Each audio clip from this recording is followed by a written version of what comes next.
Okay, so this is section 2.8, Algebra and Composition of Functions. So first, let's start off with algebra functions, right? So algebra functions, what we mean by that is kind of combining multiple different functions, okay? So that means we can kind of sum and difference just means add and subtract functions together, right? So what that means is writing it in function notation, just with the kind of f plus g of x is the same thing as f of x plus or minus g of x for both plus and minus, okay? So let's do a quick example of that. If we have f of x equals x squared minus 5x and g of x equals 2x minus 9, what does that mean? Okay, well first, what do they want us to do? They want us to first find h of x, and doing that, right, is f minus g. So literally that just means take f and subtract g from it, okay, and then evaluate, find h of 3. Okay, so we're going to actually do two different ways to calculate h of 3 at the end. First, let's do h of x. So that means we have f, so that's x squared minus 5x minus 2x minus 9. Okay, now putting the parentheses is very important because we're subtracting the entire g of x function, okay, not just that first term. So really what this is x squared minus 5x minus 2x minus minus, so plus 9. So combine like terms, so h of x, kind of final answer, combined answer, is x squared minus 7x plus 9. That's our function. That's our combined or kind of difference function, okay? So to evaluate h of 3, we could plug into this, okay? So I'm going to rewrite h of x up here. H of x is equal to x squared minus 7x plus 9. So then kind of what we have is to evaluate kind of two different ways, like I said, to find h of 3. So to do that, the first way, since we already found h of x, is just to plug into it. So h of 3 is just 3 squared minus 7 times 3 plus 9. So that's 9 minus 21 plus 9. Well, 9 and 9 is 18. Minus 21 is negative 3. So we know h of 3 equals negative 3. Now I did promise, like I said, a different method. What that method is to kind of do it a different way if we didn't have to find h of x first. Okay, if we didn't have to find the function, the difference function, and then plug into it, well, then there's no need to find that h of x function if they didn't ask for it.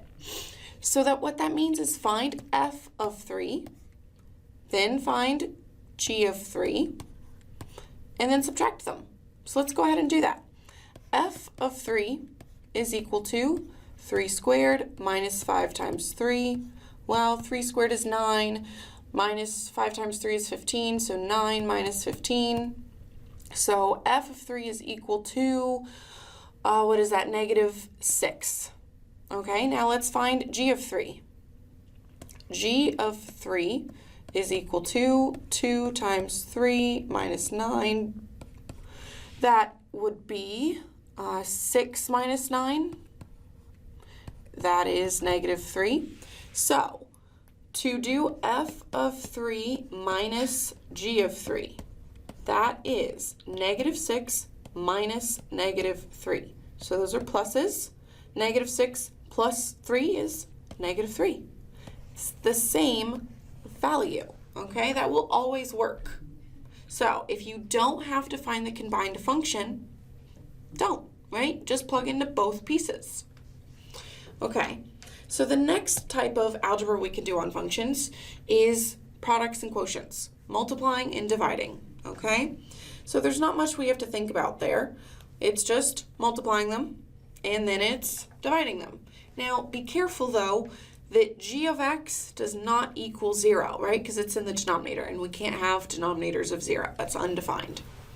So let's again do an example. So we have the two functions, f of x and g of x again, different this time though.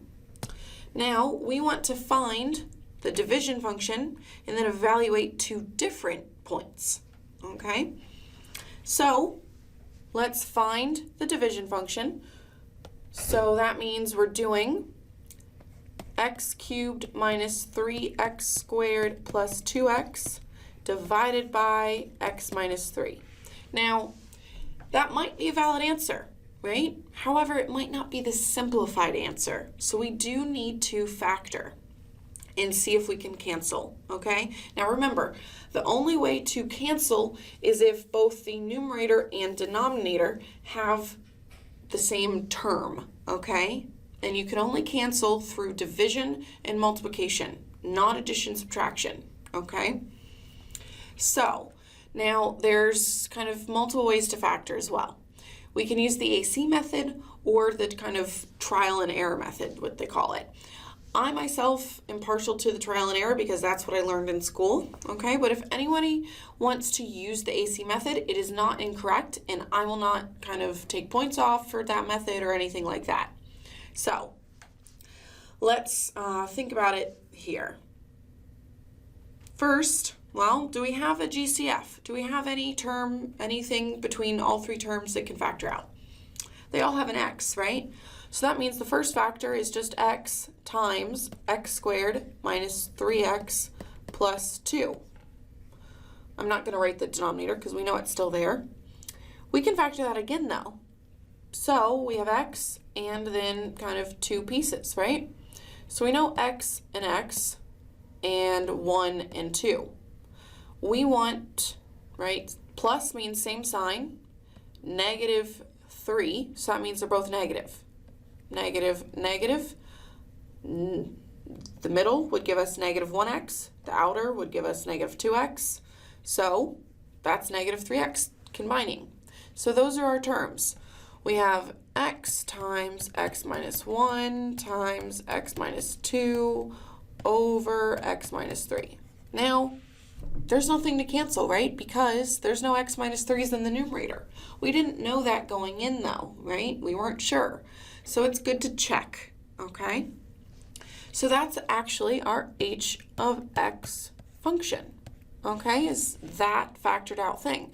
Now, because it didn't cancel, you could leave it just like this. This is valid, okay? I don't mind. And Alex won't either. It will mark it correct. You just have to be careful in that it's not factorable so that you can cancel, okay? Because otherwise it will not mark either of those correct if you don't cancel when you can. Now, we want to evaluate and find h of 3 and h of 0. So, let's do h of 3 first. First, we should think, remember, with the kind of domain, almost, of the division function, g cannot equal 0. So let's plug in 3 to g first. What is g of 3?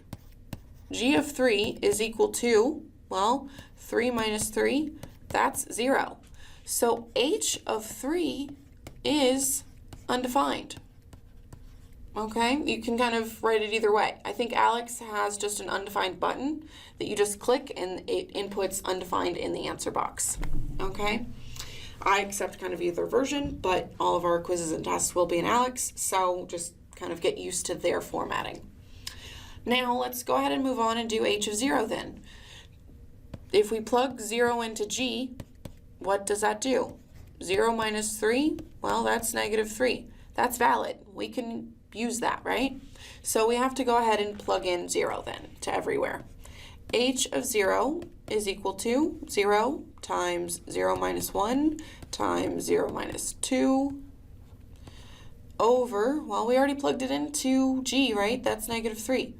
Well, we can notice here we have a 0 being multiplied times the entire numerator. That means this is really 0 over negative 3, which is really just 0.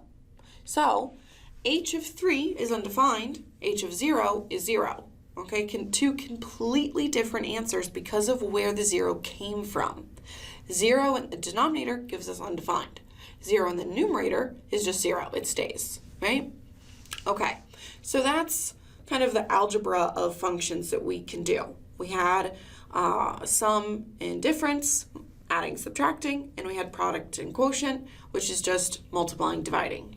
All right, the next thing is composition.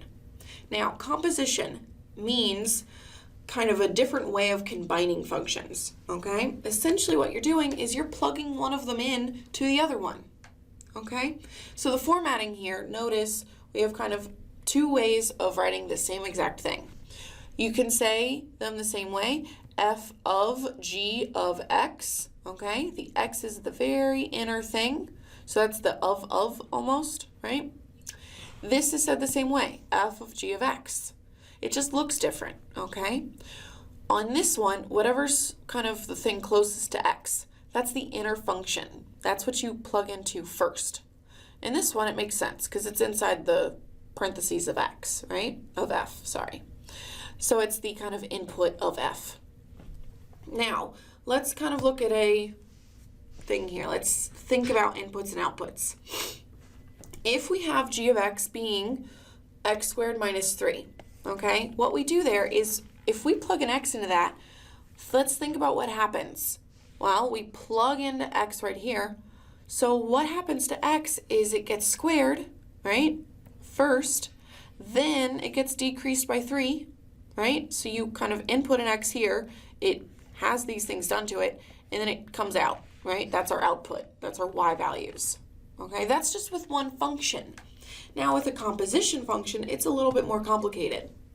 Okay, so what we do here first, like before, it's still f of g of x. Okay, so we plug into g first, right? It does whatever g does. Then we get an output of g.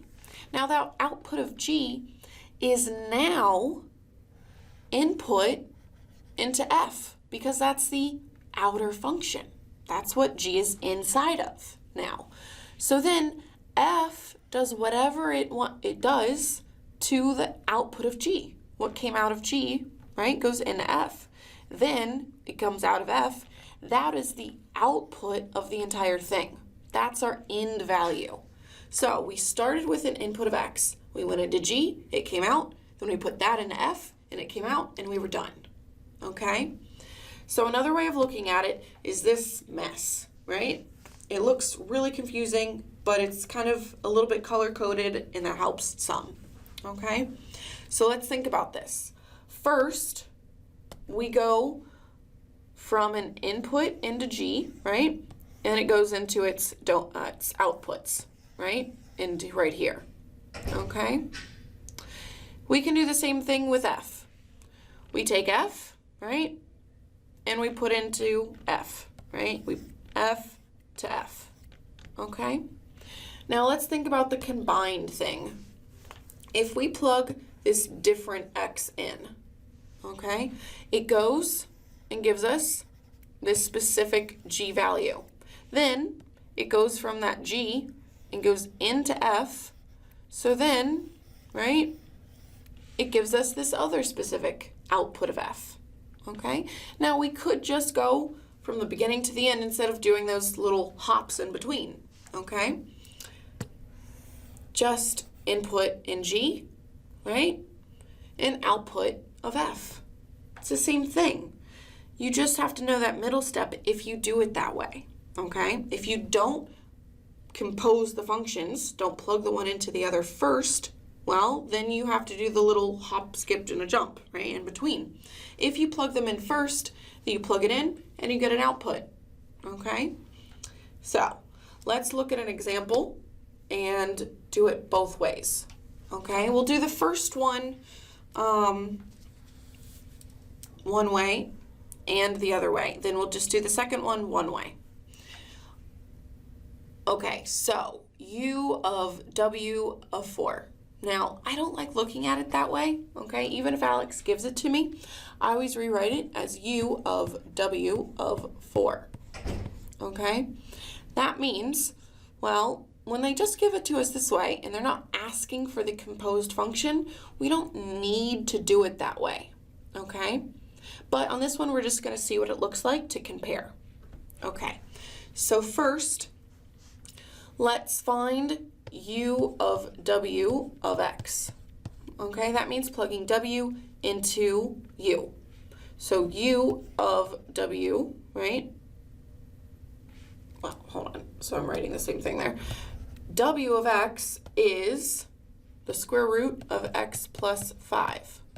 That's what we're plugging in now into u in place of its x's, okay? So that means we have the square root of x plus 5. That's where x was, squared plus 4, okay? So this is where x was because x was squared and then we added 4 to it. So now we're plugging w in there, okay? W is the square root of x plus 5. So now we simplify that. The square root squared, well, they're inverse functions of each other, right? So they cancel out. So that's really just x plus 5 and then plus 4. So u of w of x is really just x plus 9, okay? So now let's find u of w of 4. We're plugging 4 in for x. Well, 4 plus 9 is 13. That's our composed version of finding our answer, okay? So we know this is equal to 13. Let me kind of delete these things.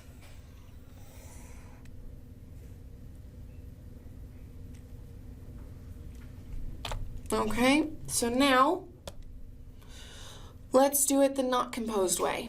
First, let's find w of 4. Well, w of 4, we have the square root of 4 plus 5. Well, 4 plus 5 is 9. Square root of 9 is 3.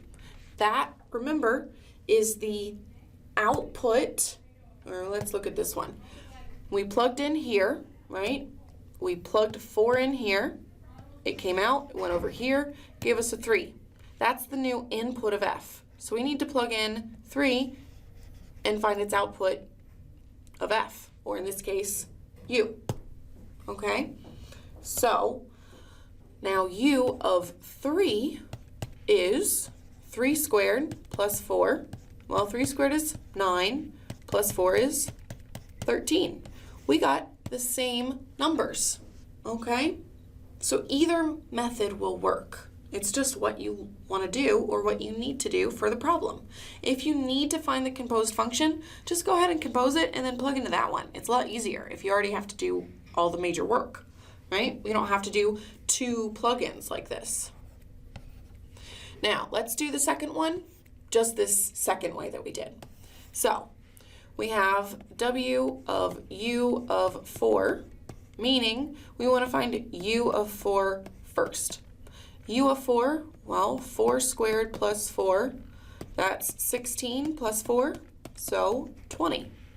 Now, remember that's the new input into w, so w of 20. So we have the square root of 20 plus 5, well, that's 25, so the square root of 25 is 5. Now notice these are different, okay? That's one thing we also want to point out. If we order them differently, u of w versus w of u, we get different values, right? 13 versus 5, completely different. So be very careful on order as well, okay? All right, let's do one more example. So, first notice they want us to find the composed function. So that is going to be g of h of x, okay? Meaning we want to find g of x squared minus 4. So that's x squared minus 5, but with this plugged in right here for x, right? So that means we have x squared minus 4 squared minus 5. We need to FOIL that out. So we have x squared minus 4 times x squared minus 4, then minus 5. So FOIL first, outer, inner, last, right? So first, we get x squared times x squared. When you multiply, you add exponents. So that gives us to the fourth. Then outer, so x squared times negative 4, so negative 4x squared. Inner is negative 4x squared again. Last is negative 4 times negative 4, so plus 16. Then minus 5, so combine like terms. X to the fourth minus 8x squared, then plus 11. Okay, so that is our composed function. We'll just go ahead and rewrite that up here. X to the fourth minus 8x squared plus 11. So then let's go ahead and think about this last part then. So domain of g of x. We've not really talked about domain yet with composed functions. It's not too difficult to think about though. What you want to think about is what's happening, right, in the pieces and in the composed function. It's important to think about both. Now, what really truly matters is the kind of the outer function and the last function, okay? What happens here and what happens here? It's not bad to think about all three, right? But if we have a restriction on one of them, on h, it does not always necessarily show up in the composed function, okay? But if we look at the composed function, or all three of them, we shouldn't see any restrictions because they're all quadratics, they're all polynomials, right? They don't have roots, they don't have denominators. Those are the only kind of two major big things that can affect the domain truly, okay? So that means our domain is all real numbers. That's one way of seeing it, okay? Or in interval notation, that would be negative infinity to infinity, okay, with parentheses because we do not include infinity, okay? We can never get there, so it's never included. Then the last way is in inequality notation. Negative infinity is less than x is less than positive infinity. Again, not or equal to because we cannot ever reach infinity, okay? So again, polynomials don't have restricted domains because they don't include radicals and they don't include rational functions, fractions, okay? So that product function, the quotient function that we did as an example before, right? He would have a restricted domain, okay? This one here, because, well, we found it right here even. H of 3 was undefined. That domain would not include 3, but that's the only value that would make it undefined, right?